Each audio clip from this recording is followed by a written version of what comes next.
l'état de cessation des paiements.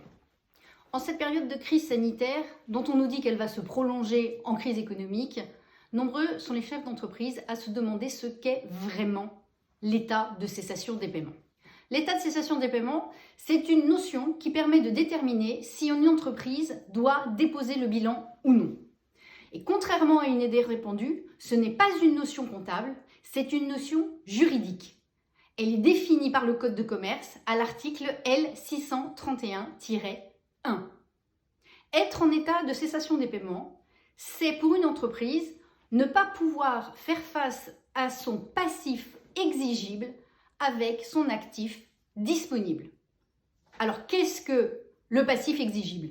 Eh bien, le passif exigible, ce sont toutes les dettes arrivées à échéance. Peu importe que votre créancier vous réclame ou non le paiement de cette dette, il suffit qu'elle soit arrivée à échéance. L'actif disponible avec lequel on doit pouvoir payer son passif exigible, c'est très simple. Schématiquement, c'est la trésorerie à laquelle on peut ajouter les réserves de crédit. Facilité de caisse, autorisation de découvert, et ça n'est rien d'autre. Dès lors que l'actif disponible et ses réserves de crédit ne permettent pas de faire face au passif exigible, l'entreprise est en état de cessation des paiements.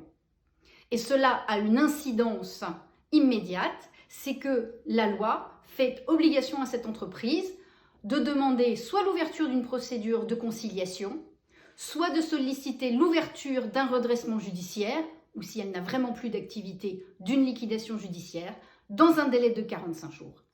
Et ce, à peine de sanctions, sous certaines conditions, pour le chef d'entreprise qui ne le ferait pas.